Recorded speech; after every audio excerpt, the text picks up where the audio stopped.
The UK has become the first country in Europe and the fifth in the world to record more than 50,000 deaths because of coronavirus. The Prime Minister said every death was a tragedy and he warned that Britain was not out of the woods yet. Today, another 595 deaths have been reported, all people who have died within 28 days of a positive COVID-19 test. The death toll now stands at 50,365. According to the Office for National Statistics, 4/5 of the deaths registered in England and Wales were people over the age of 75. Our health correspondent Catherine Burns has been speaking to some of those who have lost loved ones in the second wave of this pandemic.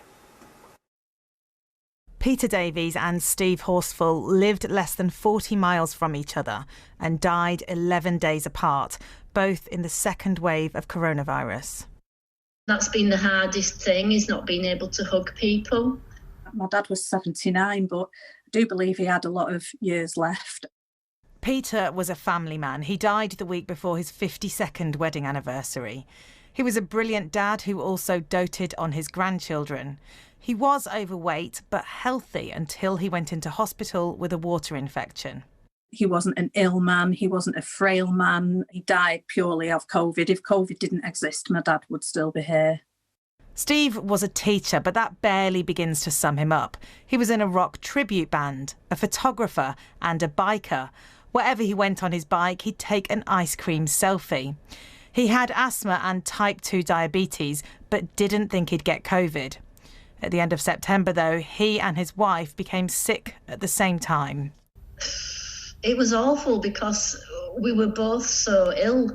His oxygen levels were quite low, enough to make us realise that he needed medical attention. The last vision I kind of have of my dad before his last day was him in the back of an ambulance in a wheelchair. So, sorry, that's the last vision I have of him as being okay, really.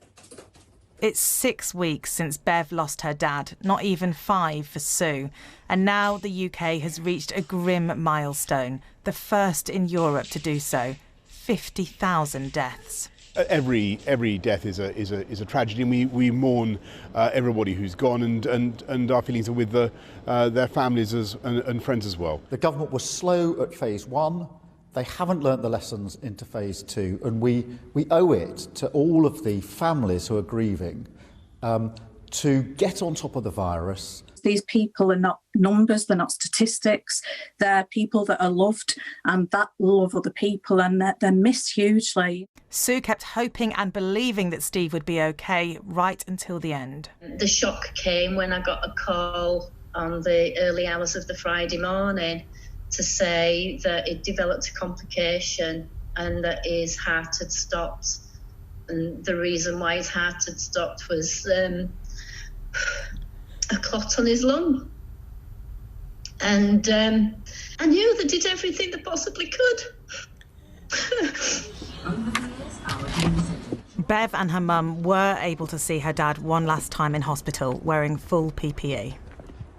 He was talking when we first went into the room. He said, "Where have you been?" And then started with very, very laboured breathing, which was just, just horrific to listen to that. My big, strong dad, as I saw him. People used to say, "You only live once." And he always used to turn around and say, "You only die once." But you live life every day. And he says you've got to make the best of every day. Sue Horsfall remembering her husband Steve. Our health editor Hugh Pym is with me now, and every story is absolutely heartbreaking. More than 50,000 deaths already in the UK, and we're being warned over and over again of the difficult winter ahead. Yes, Sophie, tragic stories there. It seems like an age ago that a senior government advisor said back in March that anything below 20,000 deaths would be a good outcome. Now we're above 50,000. They cover all deaths within 28 days of a positive test, but there's a broader definition which looks at all death certificates with COVID listed as a cause. That's more than 61,000 deaths.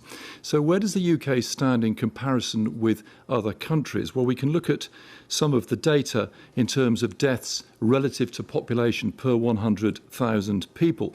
And of developed economies, Belgium has the highest at 119, followed by Spain and Brazil. And there's the UK at 75 per 100,000, ahead of the US and France, and quite a lot above Germany there for that comparison. It has to be said that all countries measure deaths in slightly different ways. We'll have to wait a bit longer for the excess deaths in total above averages in each of these countries to get a broader comparison.